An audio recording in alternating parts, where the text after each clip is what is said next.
So the goal of this, if we want to call it an activity, is to begin to understand turning English sentence structures into Lakota. So we're not using Lakota words yet. We're only understanding the structure. So when we have a thought in English, then this is the first part of kind of learning is how do we turn this English thought into a Lakota thought? Okay, so that's kind of what we're doing. Okay, so as we begin, what we're going to be doing is looking at some sentences in English. And like I said, we're going to try to get it in our mind of, okay, this is how I would say it in English. How am I going to say this sentence structure in Lakota? And what we're going to do is we're going to identify some key things within this sentence. And the first thing is going to be the verb. And second thing is going to be the subject. And the third thing is going to be the object. Okay, so those are the first things we need to identify when we want to change this into a Lakota sentence structure. So I'm not very good at, all the English linguistic terms, but and if you're not, just do your best. Some people are. That's why I'm kind of using some of them. But I'll try to explain it in a way that can make sense if you're not really that well versed in English grammatical patterns or phrases or whatever. So let's pretend that this is the sentence that we want to say in Lakota. So we're thinking of it in English and we want to say the man saw a deer. So if you notice, English follows a subject, verb, object. Okay? So I'm going to try to, we'll see if this works here. We're going to identify, let's do our subject first. Okay? And then our object, we'll put a little rectangle around our object. And then our verb, we'll underline our verb. Okay, so this is, if you can see, subject, verb, object. So that is in English. Okay, so now we have to think about how am I going to switch this around to make it into a Lakota sentence structure. Okay, so what we're going to do is, like I said, we have our subject, our verb, and our object. So Lakota is going to follow, so this is English up top, subject, verb, object. This is Lakota, just the simple, the basic sentence structure. It's going to go subject, object, verb. Our verb is going to go last. So let's take our subject, our object, and our verb. Our verb's going to go last. Subject, object, verb.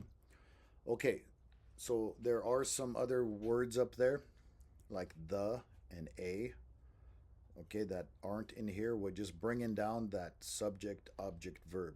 And this is kind of giving us our foundation of our Lakota sentence structure. Okay, so now that we have that, let's go ahead and bring our subject, our object, and our verb back down. Okay, so there we have our subject, object, verb. Okay, so now let's go back up here. Here is our subject. So what is the word that is in front of it? The. Okay, so we're going to bring the down, and now it's just switching position. So up here it was the man. Down here in Lakota structure, it's man the. Go over here to our object. Okay, well, let's bring this down. Okay, what is in front of our object? Okay, it is a. So we're going to bring that down and put it right behind it. So up here, it's just flipping places. So a deer becomes deer a. All right. And then our verb is last. So our verb is he saw. Okay, so up here it says saw, but we know it refers to the man that he saw a deer. And so it's just kind of relating back to our subject, which is the man. So in Lakota sentence structure, well, in English, first it's the man saw a deer. In basic Lakota sentence structure, man, the, deer, a, he saw. Okay, so let's take a look at this one. The horse is standing beside the truck. So that is our idea that we want to express in Lakota. Okay, so how are we going to do that? So we're going to kind of follow that rule. We're going to identify the verb, the subject, and the object. Okay, so let's begin with that. And if you want to do the verb first, you can do that. And then we're going to circle the subject, which is the horse, and then put a rectangle around our object, which is the truck. So identify the subject. The subject of a sentence is the person, place, thing, or idea that performs the action or that the sentence is about. So in this sentence, it's about the horse. The horse is standing beside the truck. Identify the object. Object is the person, place, thing, or idea that receives the action of the verb. Okay? And it is what the subject acts upon. Okay, so that is our object. And then our verb here is standing. Okay, so let's put this all together. Okay, so let's circle the subject. Subject is what the sentence is about. Okay, so it is about the horse. Our object is the truck, and the verb will underline that standing. Okay, so this is Lakota sentence structure. Subject, object, verb. Okay, this right here, the sentence as it is written is subject, verb, object, which is English. Okay, so we brought down our subject,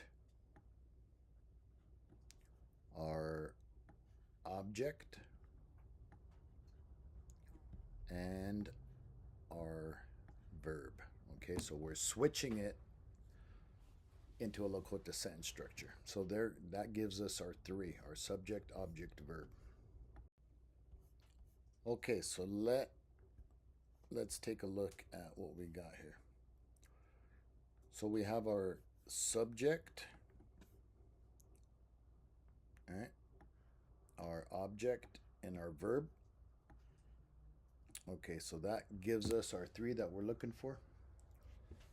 Now, let's bring these down here. So we have horse, truck, and then standing, referring to the horse, it's standing there. Okay, so if we look up at the top in the green, we have three words in green. Okay, so we're going to bring those down. So because we look at our subject, what's the word in front of it? The horse. Over here, what's the word in front of our object? Our truck, the truck. Okay, so we're going to bring down, we're just flipping it around. The horse becomes horse the.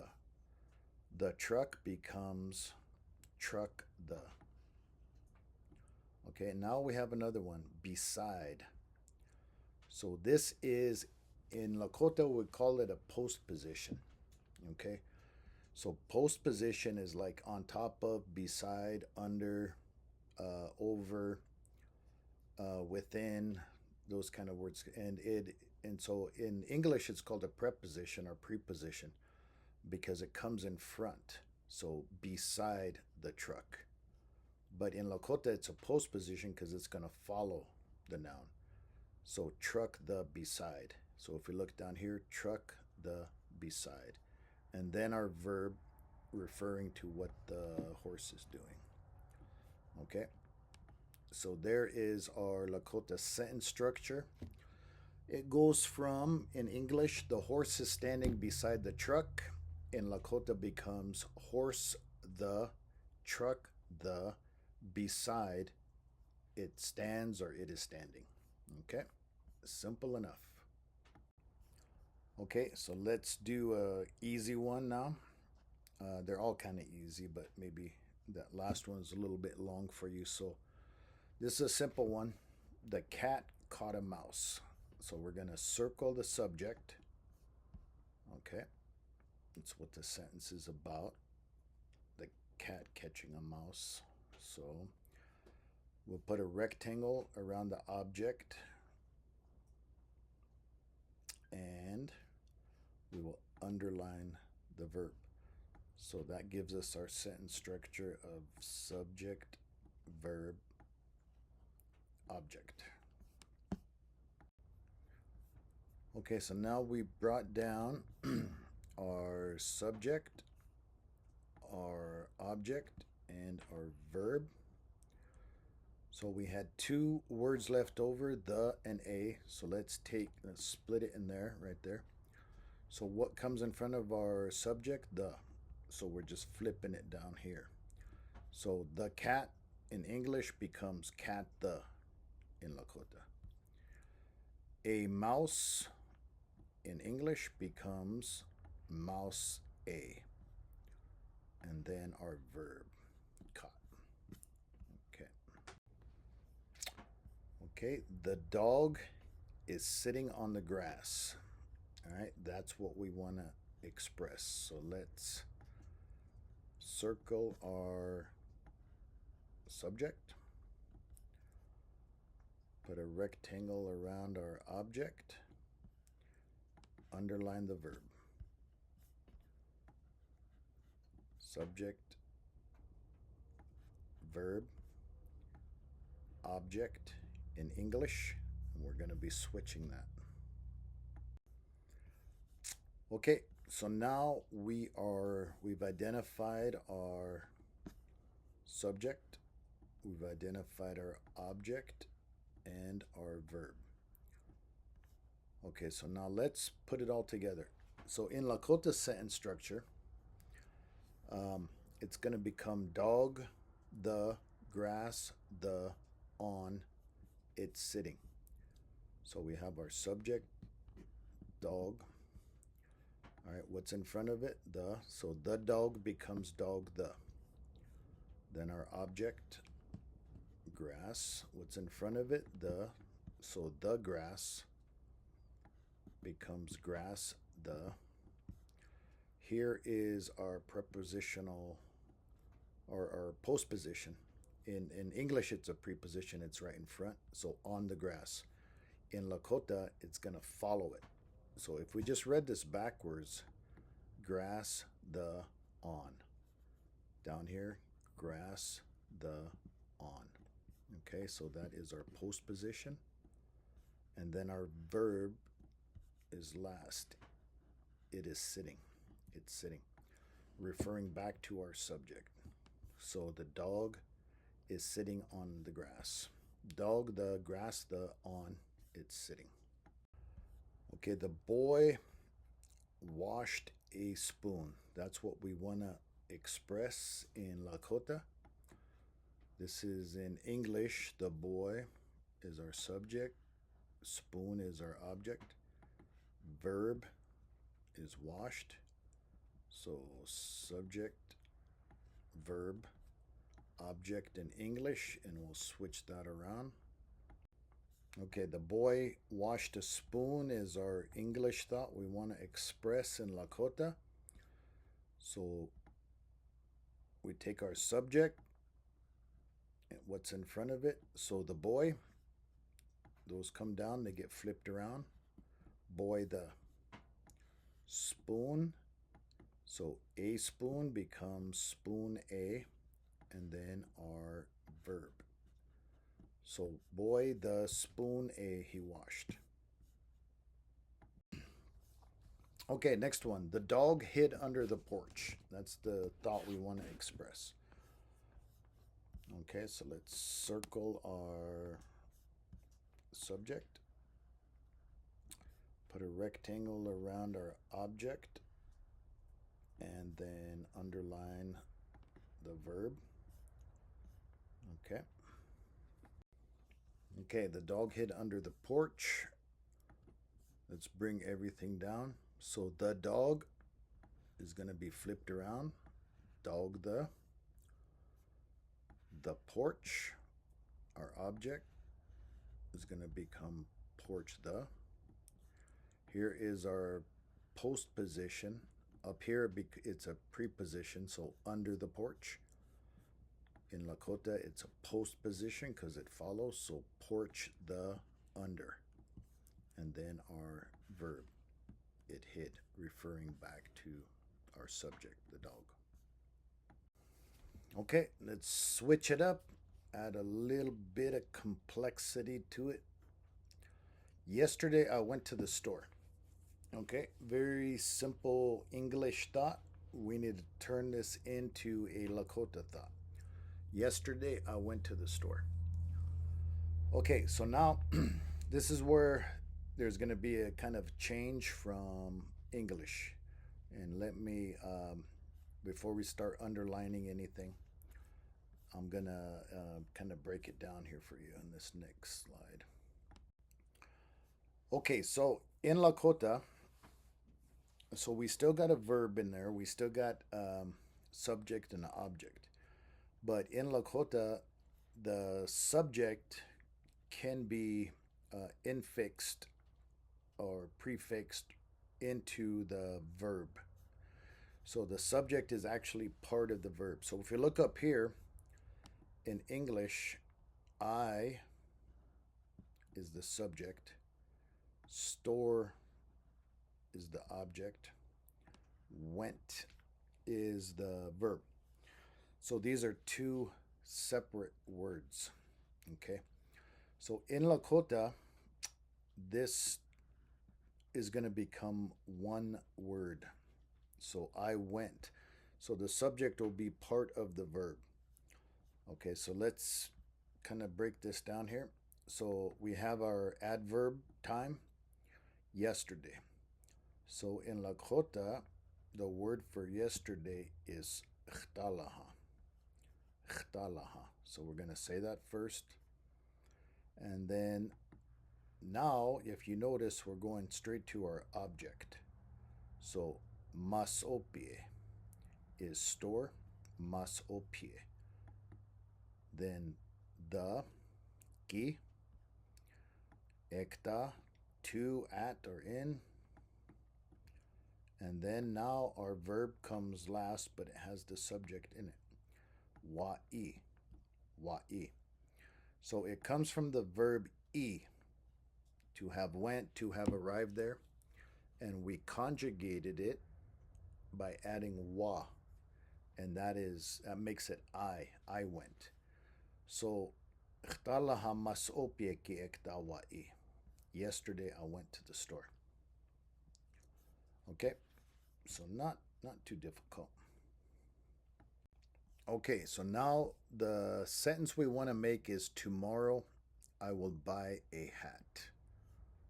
Okay, tomorrow I will buy a hat. And we want to express that into a Lakota sentence structure. Okay, so tomorrow I will buy a hat. If we flip it around into a Lakota sentence structure, let's keep our adverb time. Tomorrow, we'll say that first. Okay, so this whole, these three words right here, I will buy, that's going to be our verb. So that's going to come last. Our object is a hat. Okay, what's in front of it? A. So that gets flipped around. So a hat becomes hat a. I will buy. Okay, so we're gonna, this one's gonna work a little bit differently, but I'm gonna show you how we futurize a verb. Okay. So in English, tomorrow I will buy a hat. We kind of have some key words there that kind of show us it's going to happen in the future. It hasn't happened yet. So I will and tomorrow. Okay. Um, and that kind of shows us in English that tomorrow this is what's going to happen. So in Lakota, we're gonna kind of we have to add something to show it's gonna be future. So we're gonna keep our adverb time tomorrow, which is hihaniki. Hihaniki. That's tomorrow. Then we're gonna jump over to our object, which is waposhta. Okay, what's in front of it? A. So wa. So it becomes a hat becomes waposhta wa. A hat. Hat a. All right, now here is our verb. Opréwatron. Opréwatron. So it comes from this verb right here, oprétron, to buy something. All right, and we're gonna put ourselves into this verb by adding wa. So opréwatron, I buy. Okay, so now we have to add kte or ktelo. So the min, you can add the lo if you want. You don't have to. So our sentence becomes hihaneke wa proshtawan opre trunkte, or hihaneke wa proshtawan opre trunktelo. All right. So this kte or ktelo is our future tense marker. So when we put this after a verb, okay, it signifies or it's letting us know that this verb is going to happen later. It hasn't happened yet. Okay, now we also have this time reference here. That's going to help us when we're getting our point across too. So tomorrow, hat a, I will buy. Okay. Okay, here's our sentence we want to express. Last night, the man saw a deer along the road. In Lakota thought, we would have, let's keep our time the same. Okay, we're going to say that first. And then we'll bring our subject down, which is the man. Okay, what's in front of it? The. So the man becomes man the. Okay, so let's cut this in half right here. Okay, so I'm kind of singling out this verb here. All right, because that's going to come last. So we have deer. What's in front of it? A. So a deer becomes deer a. All right, and then we're going to come over here. Road. What's in front of it? The. And then this is kind of our postposition, I guess. Along. And then our verb at the end. So in Lakota, going from English to Lakota, last night the man saw a deer along the road becomes last night man the deer a rode the along he saw it. Okay, so let's look at this if we added some Lakota to it. Okay, so our time last night is hahepi. Hahepi. Okay. Man, wichasha. What's in front of it? The. So that's going to follow it. So the man becomes man the wichashaki. Okay. Deer, tachja. What's in front of it? A, wa. So a deer becomes tachja wa. Deer a. Because remember, we're leaving our verb till the end. Okay, so now we go over here. Chanku, road. What's in front of it? The ki. So chankuki, the road. Rode the. and then our postposition along. In this case, we'll just use aglagla. Aglagla just means kind of like alongside. So alongside the road. All right. Then we have our verb that comes last. So wayanke. Wayanke meaning he or she or it saw him, her, or it. So, but in this sentence, our verb is referring to our subject, which is the man, because the man saw a deer last night along the road. So hahepi wichasha kitachcha wa chankuke aglagla wayanke. Last night, man, the deer, a rode the alongside, he saw it. Okay. Okay, so let's take a look at this one. This one might kind of seem a little bit strange if you're trying to figure out subject objects. The woman gave the boy a puppy. Okay, so in this case, we have a indirect object, which is the boy. That is the person receiving something, and a direct object, which is the puppy, the thing that is being given. Okay, so let's think about how we would put this into a Lakota sentence structure. Okay, the subject is going to be pretty easy. That's the woman. Okay, but what about our object? What's going to go first? Okay, so we have the woman gave the boy a puppy. So let's start plugging stuff in. We have our subject, woman. What's in front of it? The. So the woman becomes woman the. Let's split that right there. We'll bring boy over. What's in front of it? The. So the boy becomes boy the. Here's our verb, so let's just leave that. Let's don't do nothing with that. And then puppy. So that's going to come over. What's in front of it? A. And then our verb. So she gave, referring back to our subject, which is the woman. So in Lakota, it would be wiaki hokshilaki shonchpalawank. So woman, wia, ki is the, hokshila, boy, ki, the, shonchpala, puppy, wa, a, and then our verb, ku. Okay, so there's no, so ku is the third person form. So it means he, she, or it did the verb. Ku means give or gave, and that is referring to the woman giving the boy a puppy. Okay. Okay, so here are some ones you can look at and just pause it, maybe try to see if you can rearrange those. These are all pretty simple ones into a Lakota sentence structure. And then we'll see how you did. Okay, so these are